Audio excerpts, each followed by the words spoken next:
What is up, y'all? Welcome to another episode of FitBizU. I'm your host, Jill Coleman, and today we are back. It is August, and we are back to 2 episodes a week that are brand new episodes. And y'all, we are in the runway for Fitness Business Accelerator FBA. I know I've been saying this on the more recent episodes, but I want to remind you that I am sending information to those on the interest list to give them the early details, the details about the exclusive bonuses, and the credit that you are getting towards your tuition. If you're on that list, feel free to go to jillfitfree.com/FBA waitlist to get on that list. There's no obligation to be on it.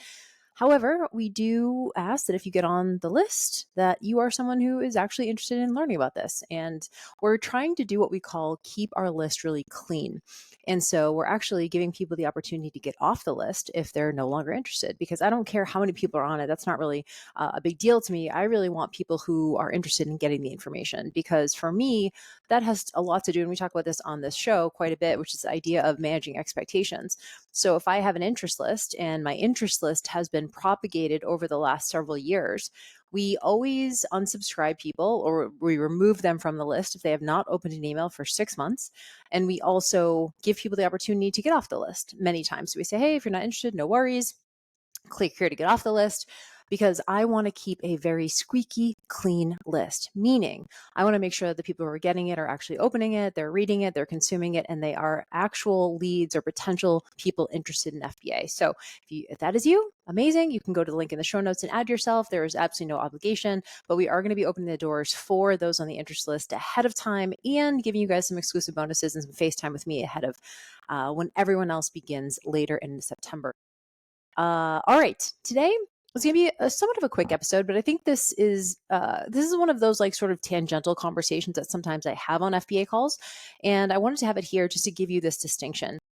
And I want to talk about the distinction between coaching, like online coaching, teaching, and virtual training. So I'll give you guys a little backstory. During the pandemic, obviously, a lot of fitness professionals jumped online, those that were in person, group fitness instructors, personal trainers, people who were seeing clients in person jumped online and wanted to learn how to do what they were doing in the gym on the internet. And of course, at JillFit, that was like right around, I think, the second year we did FBA, and the business started blowing up because obviously a lot of people want to learn this stuff. And I still work with several of the people who started with me back in FBA in 2020 and 2021. It's been really cool to see their trajectory and how much they've changed over that time.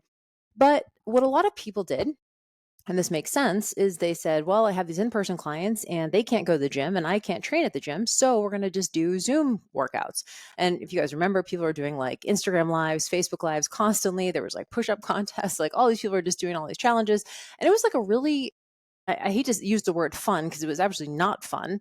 But it was an interesting time in the fitness industry because we saw a lot of people just being at home. They're not spending money because they're not going out to restaurants, they're not traveling, they're not getting on airplanes. They're kind of like stuck at home. So it was an interesting time for a business coach, for health professionals to be on the internet at that time. And so when people jumped on, a lot of my clients at that time, and even some of my clients now, still have this like lockdown type business where they're running live classes online multiple times per week. And I think for a lot of my students, that actually works. And maybe they were doing 5 days a week, or they were doing multiple classes a day back in 2020. And now maybe they pulled back to doing once or twice or maybe 3 times a week live classes. And there's absolutely nothing wrong with that.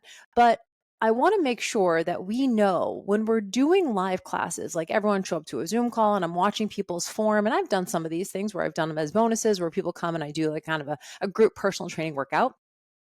There is a massive market for this type of training because some people just want to work out at home and they also want it to feel like they're getting personally trained at a fraction of the cost. If you go to a gym anywhere, probably in the US, you're paying upwards of like probably 70 to $100 for a training session.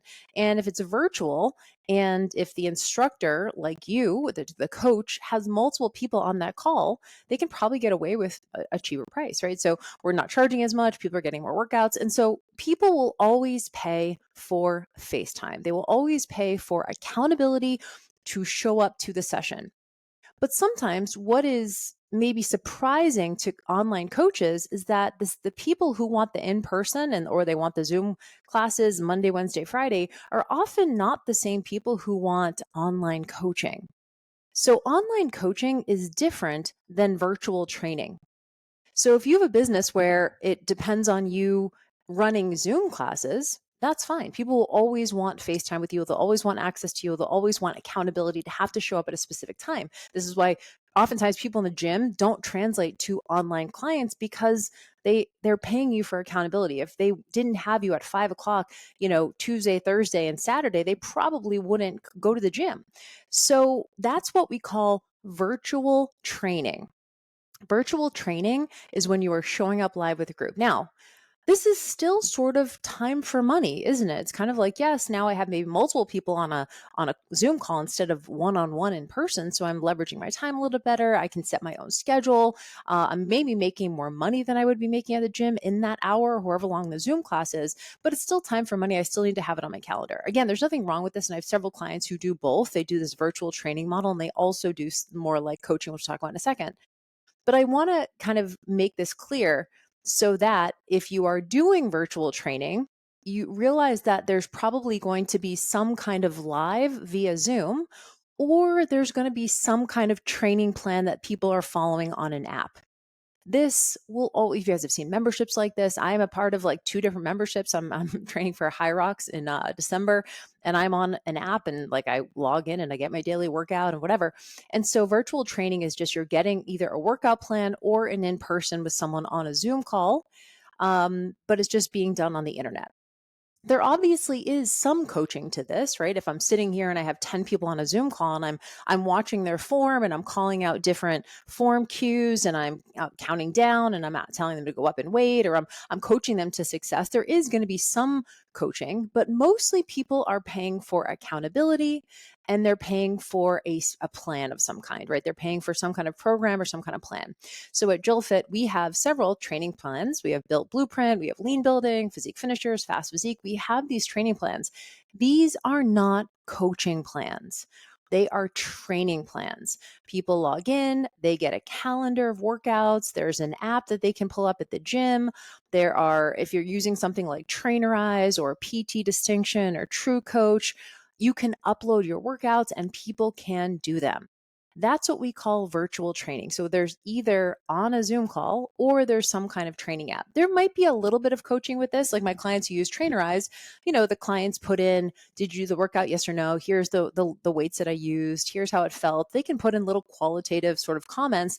And then the coach can go in and say like, hey, you should probably go up next week or, whatever. They can put in little comments. So there is a little bit of coaching, but most of this is just, here's the plan, follow the plan, or I'll see you on Zoom and we'll do a virtual personal training session or a group session.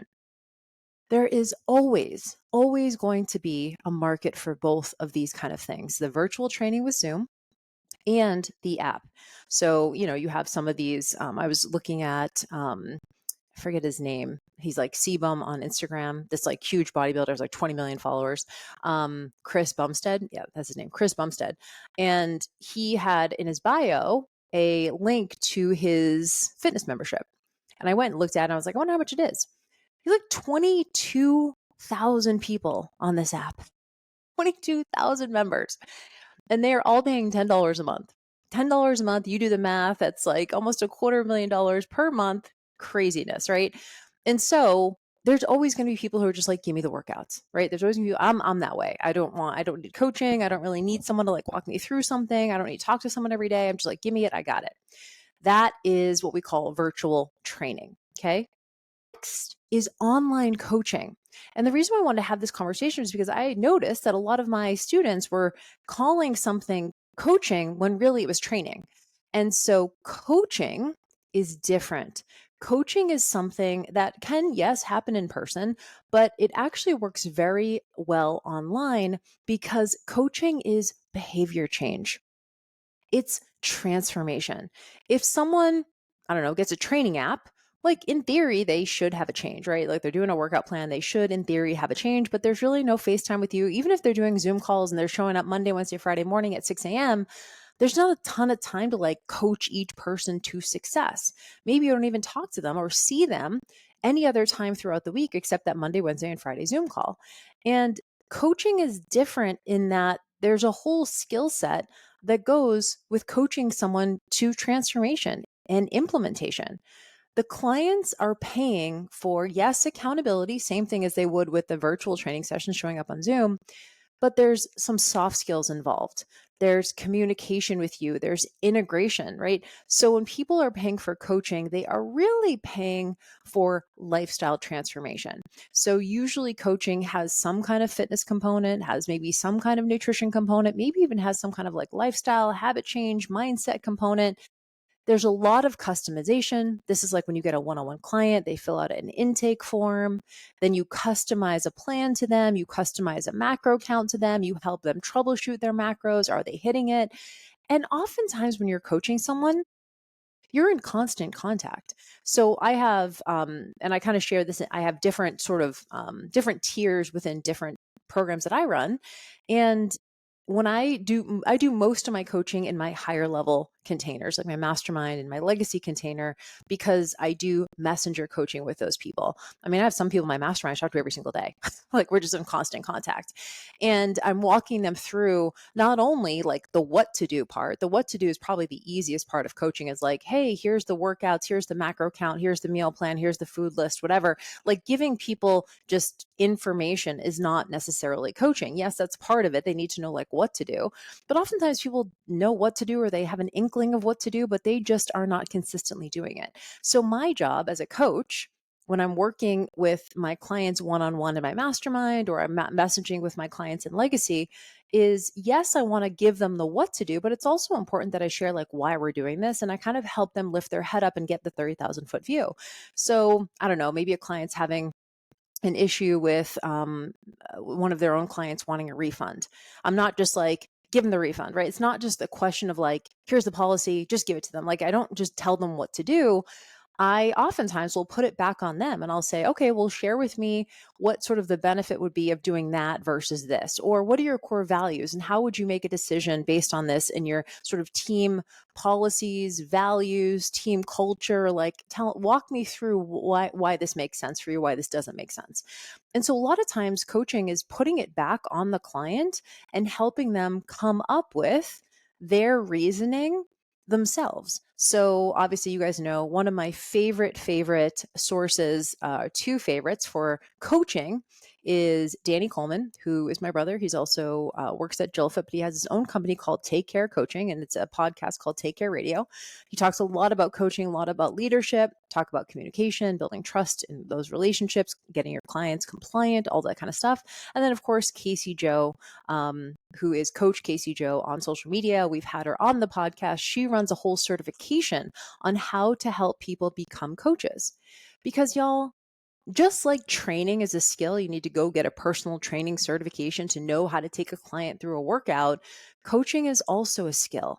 And oftentimes we're not good at coaching until we have a client, right? Like we can in theory know it. I did a health coach certification like years ago. I had my personal training cert, obviously, but then I went through a health coaching certification, which taught me like how to do motivational interviewing and like how to talk to clients on a call to get them to arrive at the answer without me just giving it to them. Now it's hard because a lot of times my clients or your clients might come to you and just be like, give me the answer. How many times you guys had a client say, just tell me what to eat and I'll eat it? And we know it's not that simple. We know it's not just, okay, here's your food list.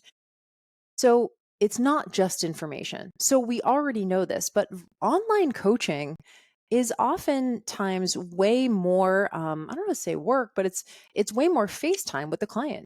So it requires probably a lot more contact than just personal training someone on Zoom. There's maybe ongoing check-ins or some kind of cadence where they're checking in with you or you're checking in with them. Maybe they're messenger coaching with you on something like Voxer or Telegram or WhatsApp. There's updates. Maybe you're troubleshooting things in real time. Maybe you're getting on the phone with them, depending on how much time, like FaceTime they need with you. There's a lot of customization, but a lot of it is soft skills. So it's not just telling the person what to do. It's not just sharing best practices. It's not just giving them information. It's really identifying, okay, what is going to be the thing that this specific client sitting in front of me needs to do in order to get the result that they want. And so this is where the customization comes in. This is where the strategy comes in. And it also comes in, there's a team associated with this. Like, hey, we're a team and we're doing this together. And so, like I said, some of my clients I'm in contact with every single day, just depending on how much they like to talk to me. It just depends on sort of that. um, Coaching is a lot more than just telling someone what to do. And it really does come down to behavior change. So, this is the distinction I want to make because I think a lot of people come online and they go, oh, I'm doing virtual Zoom classes. So, I'm doing online coaching. And I'm like, no, the virtual Zoom classes is training. And again, there are plenty of people who just want training. I'm definitely one of them. I'm not someone who likes a lot of coaching. I don't need a lot of coaching. Some people love coaching. Some people just want to constantly check in with a coach, and there's nothing wrong with that. You want to make sure that they're doing the right thing for them. Maybe they troubleshoot, maybe they need to adjust things. Um, and so online coaching is a lot more involved and it's a skill. Just like personal training is a skill, coaching online is a skill because maybe you're confused. You're like, well, what's the difference? Because, I mean, I feel like I'm coaching my personal training clients. It's like, yes, but oftentimes you're telling them what to do, right? You're setting the workouts, you're giving them regressions if they need them, alternatives if they need them. You're showing up on a Zoom call, watching form. But coaching is really like motivational interviewing and getting them to arrive at the answer for themselves and really figuring out what's going to work for them. So, for example, when I was personal training clients in person, I would see them 2 or 3 times a week, and I didn't talk to them the rest of it. They could have messaged me if they wanted to, but for the most part, they were like, "Good, I'm good. I'll see you next week on Monday."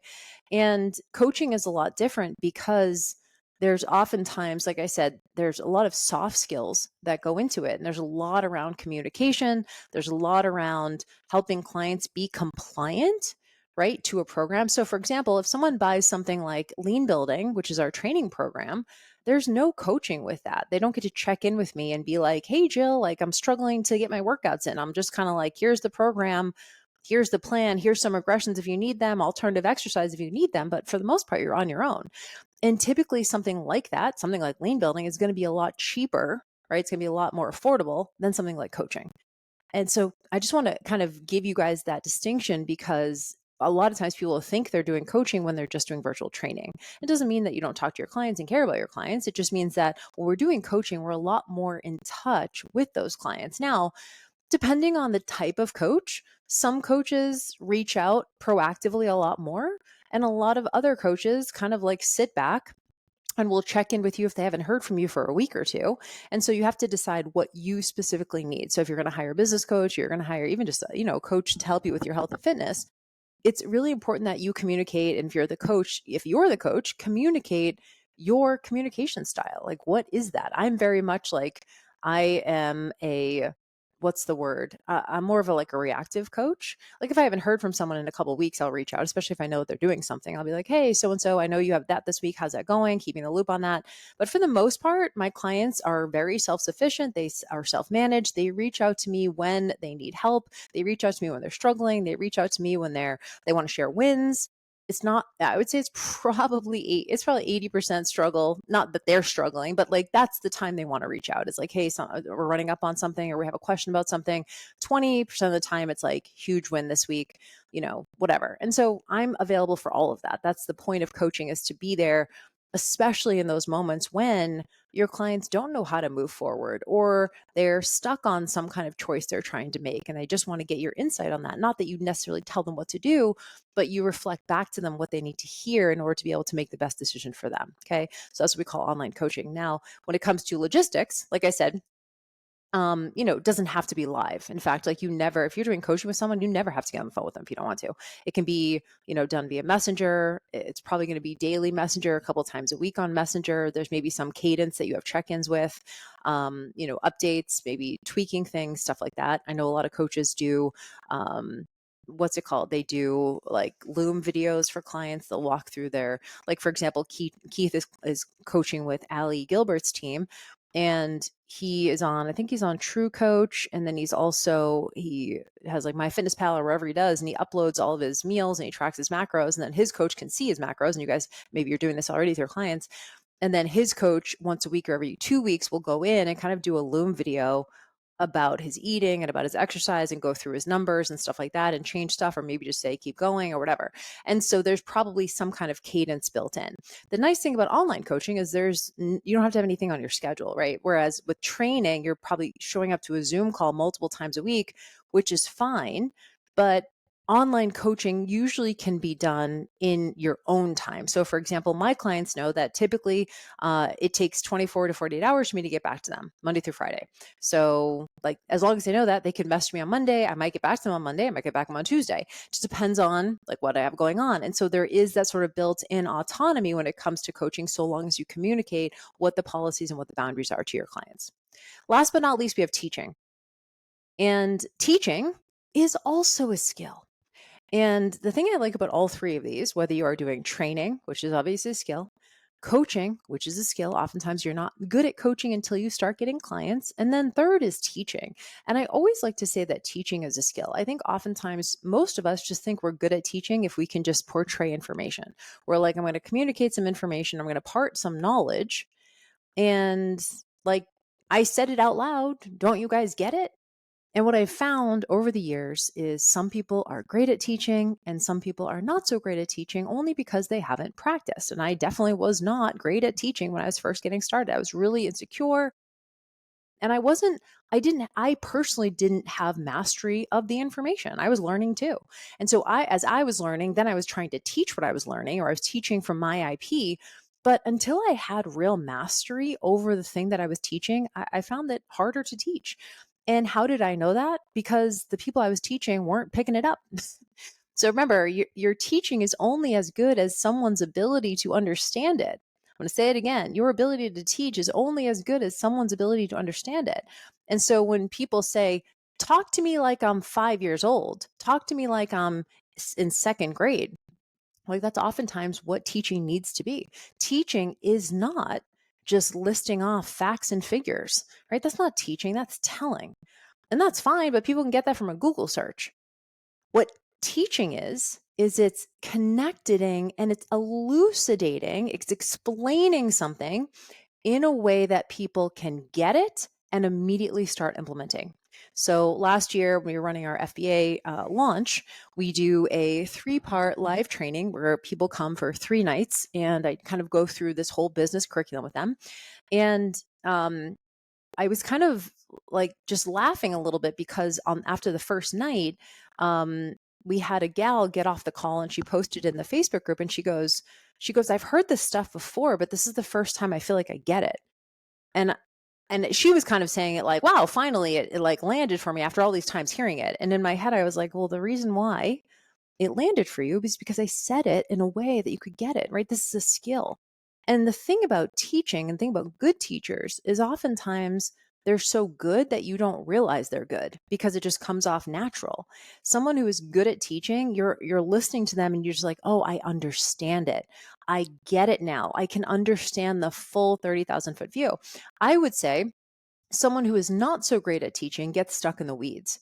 So if you guys notice, even on this podcast, by the way, is teaching. This is teaching podcast. There's no coaching here, right? There's no FaceTime with you guys. This is like just a broadcast channel. So oftentimes, on this podcast, before I even go into something I'm going to teach, I oftentimes will give you some context.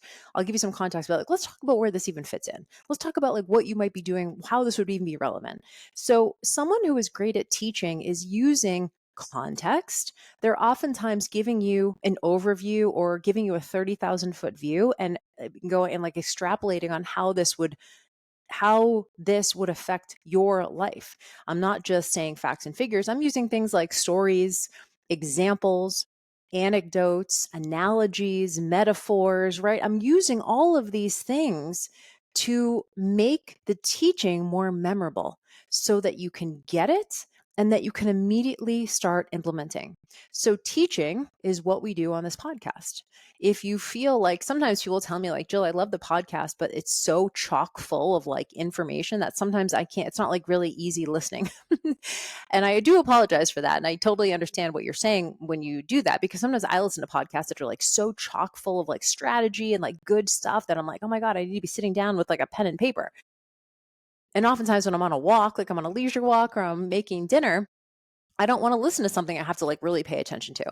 And so maybe that's your experience, maybe it's not. But when we teach, it's the most DIY of all three of these things. It's the least customized, it's the most DIY. It's what we call broadcasting. So a podcast is usually going to be teaching. And a course of some kind, if you're putting together a course that people go through on their own, that's going to be teaching. You're showing up, you're doing pre-recorded videos, you're giving examples, maybe you're using some templates or some worksheets for people. So teaching is, I'm going to impart some knowledge, but I'm not going to just impart the knowledge. I'm going to impart the knowledge in a way that it connects with the person listening so they can understand it, that it feels relevant to their life and their situation, and they can start implementing immediately. This is why when we teach, we need to give examples, we need to give stories, we need to give analogies and metaphors and anecdotes, because people learn through examples. They don't learn through facts and figures. I'm not sitting here with a PowerPoint just going down the PowerPoint. This is how many, I don't know, this is the heart disease risk. And this is why when we talk to clients and we say like, hey, just so you know, 67% of Americans are overweight or obese. They're like, it's not connecting. Like it's a fact, right? It's a figure. It's some kind of data. People don't learn through data. Now, data can help you back up the reason, like your reasoning. Like this is why we're talking about this, because 67% of Americans are overweight or obese. This is important. But people don't learn through facts and figures. They learn through examples, they learn through clarity, through context, through stories. And so teaching is a skill. Not only is teaching a skill, but delivering the teaching is a skill. So I don't know if you guys know this, but like in this podcast, I sit here and I use my hands quite a bit on this podcast and I use my facial expressions. They change throughout the podcast. My voice maybe gets slower, it's get faster. The intonation in my voice changes. The volume in my voice changes, because I'm trying to get you to continue to pay attention to what I'm saying. You're not sitting here watching me unless you're seeing this on YouTube, but most of you, if not all, are listening to this while you're doing something else. And so it's really important, if you're not sitting and watching me or you're sitting and reading something, for me to be able to hold your attention. That's why great teachers are able to also keep people's attention. So for example, if I go to a webinar, I go to like a free live webinar, right? I'm going to sign up for this free workshop. And if their energy is like low energy or their voice is really monotone, like I got to bounce. Like I cannot stay there. And so teaching is, yes, it's what you're saying, but it's how you're saying, it's how you're delivering it. And the only way I know to get better at teaching is to teach more. Y'all, when I first started, my first webinars fucking sucked. And they sucked because I just probably didn't have mastery of the material. I hadn't said it. Even just getting it to your lips and out of your mouth is a skill in like a timely matter. A timely manner. Now, I talk really fast. I probably should slow that down a little bit, but all of that encompasses your delivery of the material so that they get it. So even if I'm doing a workshop and I'm doing a live training, I'm always standing up. I'm always standing up so my energy is better. I'm always using my hands, my facial expressions, my voice changes so that people stay more interested in continuing to listen. So teaching is a non-negotiable, but by the way, it's a non-negotiable skill. Unless you're just doing one-on-one coaching in your business, you're going to have to learn how to teach, because when we do pre-recorded trainings, when we do webinars, when we create courses, if we do a podcast, it is all teaching. Even a caption on Instagram is teaching something, right? Even if you're doing a solutions post on Instagram or Facebook, you have to be able to give people examples. You have to speak in a way that they can hear it, that they can pick it up, and you're going to use language they understand. You're not going to use, and this is something I see a lot with my newer students, is this feeling of like, oh my God, I'm putting something on the internet, so it needs to be professional. I want people to know that I'm a professional. And oftentimes what happens is they sound like it's a term paper. I can't tell you how many sales pages or captions or emails I've read that I'm like, is this a term paper? Like, this is not how people talk. And so once you get practice at this, you start using the language, because if you're using language that is, you're trying to teach something and the language is like peer to peer, like peer reviewed studies, The actual person who's just trying to lose 10 pounds is not going to be able to pick up what you're putting down. And so it all comes through like what level of language are you using? Are you sharing with this? Are you talking to this person literally like they're 10 years old and can they understand this? And that's not an insult, by the way. It's just literally like that's how people understand it. And so a year ago when I was doing the FBA launch and someone says, wow, it's so weird. I heard this so many times. It was the first time it actually like connected for me. And I was like, yeah, because I'm a good teacher. Like, I'm doing this a long time. And I can say that to you guys, but that to me was like, okay, yeah, it wasn't just like the 10th time she picked it up. It was like the way in which it was delivered. And I'll be honest with you guys, sometimes I go to like some free events just because I'm interested in different things, and I'll go to free webinars and just like, or listen to people's podcasts. I'm just like, this ain't it. The energy is low, and they're talking too slow, and they're talking about themselves too much. And so I have my own personal preferences. You probably do too. Chances are, if you're at this podcast, you like the way I teach, but teaching is a skill. And I don't know that you can get better at it without more practice. So that's why I started doing YouTube in like 2009, 2010. I was doing a lot of like videos, and they were terrible, by the way, terrible videos. Like, energy was terrible. I was mumbling. I was looking down. I was saying a bunch. The information was good, and luckily at the time, like, YouTube was so new that I was getting views, but it's like I needed to do that over and over and over again. I remember when I did my first live speaking gig, it was at a university that I was running their fitness programs, and it was kind of like a lunch and learn, and it was awful. It was terrible. I had like 9 people. I was literally reading off a worksheet that I printed out from like ACSM or something. It was terrible. But I needed to practice. I need to like get through all of those moments of being bad at speaking and bad at teaching to then be able to get to a point where I feel like I am proficient at this. And there's always places you can go, and I can always get better at this. But y'all, I mean, I think I've done probably close to 1,100, 1,200 podcasts. Those are just my own podcasts. That's not being on other people's podcasts. And so that's why I do love YouTube for practice. I love podcasts for practice. I love doing free workshops for practice. I love creating courses for practice. Anytime you can get on video and have to explain something, you're going to get better at teaching. Now, ideally, in your viable business, you are doing all three of these things in some capacity. You're doing some kind of training or some kind of training plans or programs. You're doing online coaching for people, maybe at a little bit higher ticket. And then you're also doing teaching where people are just receiving your broadcasts. So you're doing at least the last two. You're doing the teaching, and you're also doing the training, you're also doing the coaching, but you may also be doing training in your business too. Now, all of that's just semantics, but it's just more for you guys to know. You don't have to say this to your clients, but it's just for you to know that all three of these things are skills. You can get better at them. And oftentimes, you will have all three types of these things in your business, and they require different skill sets, and they all require practice. Good. Okay. One distinction, very ended up being a longer episode. Sorry about that. But I wanted to do this because this is kind of a tangential conversation we've been having in FBA calls, and I want to share with you guys too. Good. All right. Well, that's all I got for you guys today. Thanks so much for being here, and I will see you on the next one. Bye, y'all.